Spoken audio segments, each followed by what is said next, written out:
This first case is controversial and began as what seemed like an ordinary story. Two young people in love, planning to spend a weekend together in nature, had their lives cut short by a tragic event that shook Brazil. Before we continue, write in the comments, which region, city, or state are you watching from? I want to understand how these South American cases are perceived by those observing from afar. The year was 2003. In São Paulo, Liana Fredenbach and Felipe Caff lived two young people with their whole lives ahead of them. Liana was 16, born on May 6, 1987. Cheerful, dreamy, and studious, she lived in one of the city's most affluent neighborhoods.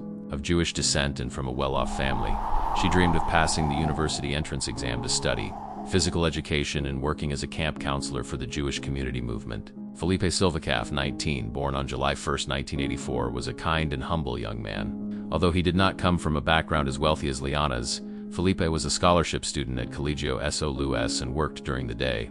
He planned to study law with the goal of pursuing a career in law enforcement and had a job interview scheduled for Monday, November 3rd, as an office assistant. The two had met at Colegio São Luís, one of São Paulo's most prestigious schools, and quickly began a calm and affectionate relationship. When Liana told her father, lawyer Ari Fredenbach, about the relationship, he responded positively since it was nothing forbidden. But like many young people, they believed that nothing bad could happen. At one point, Liana suggested spending a weekend camping with Felipe, just the two of them, in the rural area of Embu-Guacu, in the São Paulo metropolitan region. Naturally, her parents were concerned. They warned her about the risks, reminding her that she was still underage and that the world wasn't always safe. A few days later, she offered another version of her plans. She said she would be traveling to Ilhabela with friends from the Jewish community group. Her father, Ari, offered to take her to the bus, but she refused, saying that Felipe would accompany her. It was Friday, October 31, 2003. Liana said goodbye to her parents with a kiss and left home. That night, the couple spent the night near the São Paulo Museum of Art MASP on Avenida Paulista. Later, Ari called to check if everything was all right. Liana answered, saying she was already on the bus, that everyone else was asleep, and that they would arrive soon. Ari was unsettled by the unusual quiet. That was the last time he heard his daughter's voice. In the days that followed, silence took over. On Saturday, no calls. On Sunday, no messages. Worried, Ari went to the location where Liana's group was supposed to disembark, but no one was there. It was then that he realized Liana had not told the truth. After much insistence, one of his daughter's friends revealed that Liana was not in Ilhabela. She had decided to go camping with Felipe in Embu-Guacu. Desperate, Ari contacted the police and filed a missing person report on November 2, 2003. The investigation began quickly. The couple had arrived in Embu-Guacu around 9 a.m., bought supplies, and traveled by van to a dirt road. From there, they walked to an isolated spot known as Sitio Duel, or Sitio Dule. The site had been abandoned due to rising crime and was a place where people often went camping. It was supposed to be just a peaceful weekend in nature. However, there were people in the area watching the visitors. Living in that region was a teenager known to the locals, Alberto Aparecido Alves Cardoso, nicknamed Champinha. He was 16 at the time, came from a humble family, and already had a troubling reputation, with reports of problematic behavior according to members of the community. With him was Paulo Cesar da Silva Marques, known as Pernambuco, then aged between 32 and 36. They were involved in criminal activities in the area. Champinha, identified as the leader of the group, played a central role in the events that followed. The group also included adults Antenio Catano da Silva, the caretaker, 50, and Ignaldo Pires, 40. Later, Antenio Matias de Barros or Castro, 48, also joined the group. The group's initial plan was to commit a robbery. However, since the couple had no valuable possessions, the situation escalated into a kidnapping. The couple was ambushed on the late afternoon of November 1st and forcibly taken about 2 kilometers to an improvised site on Antenio Catano da Silva's property. They were blindfolded and separated into different areas within the location. In the first few days, the group debated what to do, with Champinha, identified as the leader, making the key decisions. Unfortunately, the situation escalated, and both young people endured extreme violence and abuse, shocking the community and drawing widespread attention.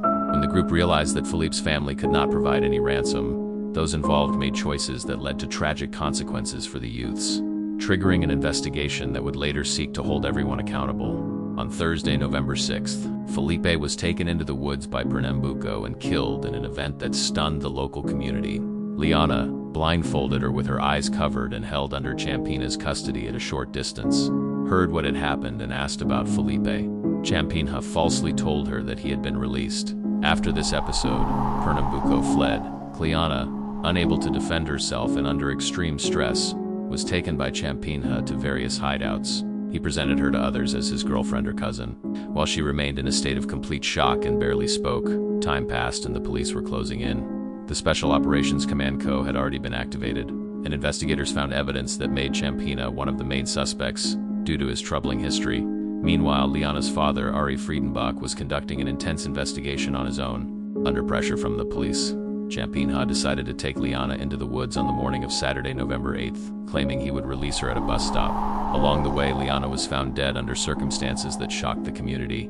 Champinha, identified as responsible, abandoned the scene and returned to his family home. A few days later, the police located the other accomplices. Pernambuco was found intoxicated and confirmed the crimes, providing information that helped locate Felipe's body.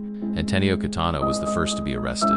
When Champinha was located, he admitted to committing the acts, explaining his motivations in a cold manner, citing, among other things, the fear of being caught by the police. The bodies of Felipe and Liana were discovered on November 10th. Since Champinha was 16 years old at the time of the crime, he was considered legally incapable of criminal responsibility and was tried in the juvenile court. His sentence was the maximum allowed under the Child and Adolescent Statute ECA, 3 years of detention, served at the Fundaca do Bem-Estar do Menor Fabum, which later became Fundaca Casa. The other 4 adults were tried and convicted. Antonio Matias de Barros, sentenced to 6 years in prison for kidnapping, carrying a weapon, and aiding and abetting, sentence already served. Agnaldo Pires, sentenced to 47 years in prison. His sentence was later reduced, and he is now free. Antonio Catano da Silva, initially sentenced to 124 years. His sentence was revised to 26 years for various crimes related to the case. He has been under open regime since 2020. Paulo Cesar da Silva Marques, known as Pernambuco, sentenced to 110 years and 18 days, serving in a closed regime. Due to the severity of the crime, he will only be eligible for a regime progression after serving 40% of his sentence, expected in 2051. While his accomplices served varying prison terms or were already free, Champinha remained institutionalized for only 3 years. The case caused nationwide shock and reignited the debate over lowering the age of criminal responsibility in Brazil. Shortly before Champinha reached the maximum period of detention allowed under the ECA, in 2006 he even escaped from the facility only to be recaptured 11 hours later. During this period, psychiatric evaluations indicated that he suffered from severe mental disorders, including antisocial personality disorder (SPD) and mild intellectual disabilities, signaling a high risk of recidivism. Based on these reports, the São Paulo Public Prosecutor's Office (MPSP) ordered Champinha's civil interdiction, establishing a legal mechanism to keep him separated from society in the absence of clear regulations. Regarding minors with severe disorders, since there was no suitable institution for his ongoing care, the state of São Paulo created the Experimental Health Unit (UES). Decree No. 53427, dated September 16, 2008, regulated the UES under the Health Department, designating it to enforce judicial orders for controlled psychiatric treatment for adolescents and young adults released from Fundaca Casa with a personality disorder diagnosis and a high risk to society. Champinha, in the custody of the state since 2003, has remained institutionalized at the UES for over 20 years. Requests for his release were unanimously denied by the Superior Court of Justice (STJ) in 2013 and by the Federal Supreme Court (STF) due to the risk he poses to society and the likelihood of reoffending. His continued confinement remains contingent on medical evaluations, confirming that he no longer poses a danger. In November 2023, 2 decades after the crimes, the São Paulo government and the Public Defender's Office established an interdisciplinary committee. As outlined in a resolution published in the Official Gazette, the committee's purpose is to monitor the therapeutic and psychosocial care of the 5 residents of the UES, including Champinha, ensuring proper supervision and support. The Public Defender's Office had previously noted that the facility lacked effective psychosocial oversight. For the families of Liana and Felipe, the memories of November 2003 remain vivid. Ari Friedenbach, Liana's father, commented, "I prefer to believe that she didn't survive, because I can't imagine what her life would have been like after everything she went through." He, who became a political activist in the field of public safety, advocates for changes in the law to impose harsher penalties for extremely serious crimes committed by minors, yet remains opposed to lowering the age of criminal responsibility.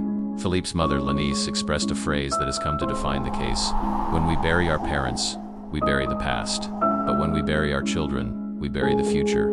In this context, reflect, in your region, would a case like this reach the same judicial outcome, or would it be handled differently? Share your thoughts in the comments.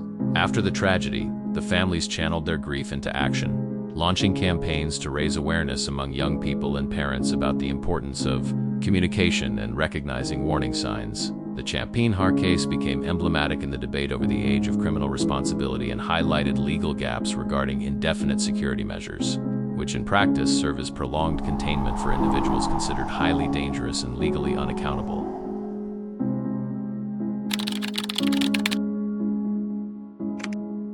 It was supposed to be just an ordinary night in a home where love filled every corner.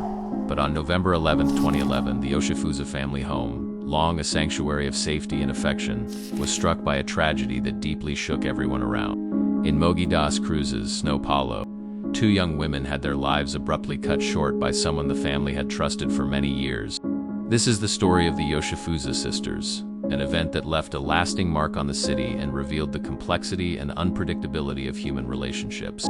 The Vela Oliveira neighborhood in Mogi das Cruzes is known for its tree-lined streets and peaceful atmosphere.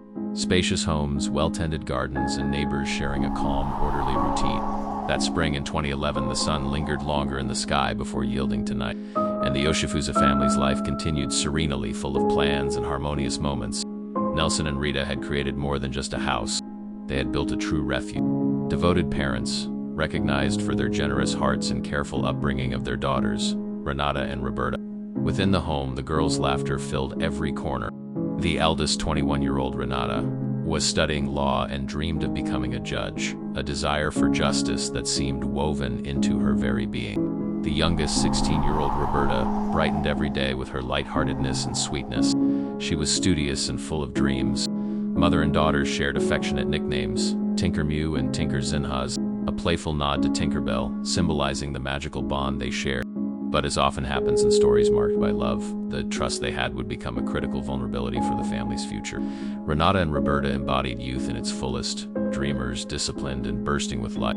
Renata, dedicated to her studies and mindful of her responsibilities, inspired classmates and teachers with her determination. She loved helping others, studied late into the night, and saw justice as an extension of kindness. Roberta, sensitive and creative, recorded her thoughts in journals, enjoyed films, and dreamed of international adventures.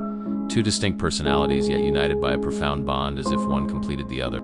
They could never have imagined that such a danger would be so close, lurking within their own home. On the evening of Friday, November 11th, the Yoshifusa couple had gone out to visit a real estate agency. They felt at ease. The girls were at home, and so was Tartaruga, as Antonio Carlos Rodriguez da Silva Jr. was known, a trusted man considered almost part of the family. Tartaruga had been visiting the house for about 15 years, married and a father of two daughters. He was regarded by Nelson and Rita as an adopted son. Nelson had even financed his civil engineering studies. He knew the household routine well, the schedules and the layout of the rooms. That night he was there under the pretense of doing minor repairs.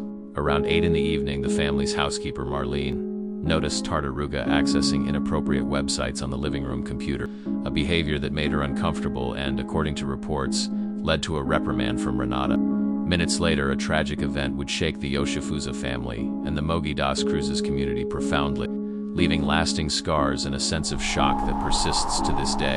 In his statement, Tartaruga claimed to have experienced a blackout, saying he drank a glass of water and everything went dark. However, forensic experts and investigators concluded that the events were not the result of a sudden outburst, but rather deliberate decisions that led to a tragic outcome. He had access to sharp and blunt objects inside the house. Renata, who was in the living room reading, was the first to be struck by the incident. Roberta, upon hearing the commotion, ran down the stairs and also became caught up in the events. The episode unfolded quickly and unexpectedly, leaving the girls with no chance to react.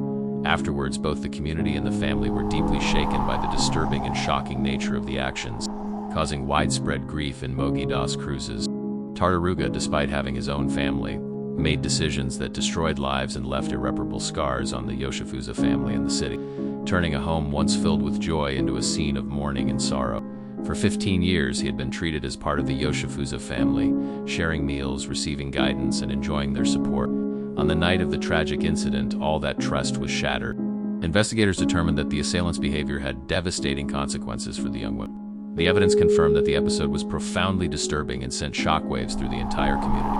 When the father arrived home, he realized that something terrible had happened. The assailant tried to concoct a story to cover up the events, claiming the involvement of third parties, a narrative that quickly fell apart in the face of the evidence. The Mogi Das Cruzes police promptly detected inconsistencies. There were no signs of a break-in or robbery, and the evidence clearly pointed to the perpetrator's involvement. Confronted with the facts, he eventually confessed, although he initially attempted to downplay his responsibility. On August 14, 2014, a jury sentenced him to 57 years in prison for multiple serious crimes, including homicide and breach of trust. Despite the severity of the sentence, Brazilian law at the time limited the maximum time served to 30 years, with the possibility of further reductions for good behavior. The conviction offered little solace to Nelson and Rita, who had lost their daughters. Seeking a fresh start, they moved to the Northeast, trying to escape the painful memories, yet no distance could fill the void left by their loss. Rita began coping with her grief through medical support, while Nelson avoided speaking about the tragedy. As a tribute to her daughters, the mother had 3 fairies tattooed on her arm, a silent homage to the Tinkerzinas. The perpetrator serves his sentence, while time moves forward. The story of the Yoshifusa sisters is not just about a crime, it's about betrayed trust and the danger that can sometimes lurk closer than one might expect. The law can dictate the length of a sentence, but it cannot measure the depth of loss endured by a family. Renata and Roberta had their lives tragically cut short, yet their stories continue to resonate, a reminder that danger can be nearer than it seems, even in places considered safe. If you want to explore other notable cases from South America from the perspective of someone who follows these events closely, click on the recommended video and continue uncovering these true crime stories with me.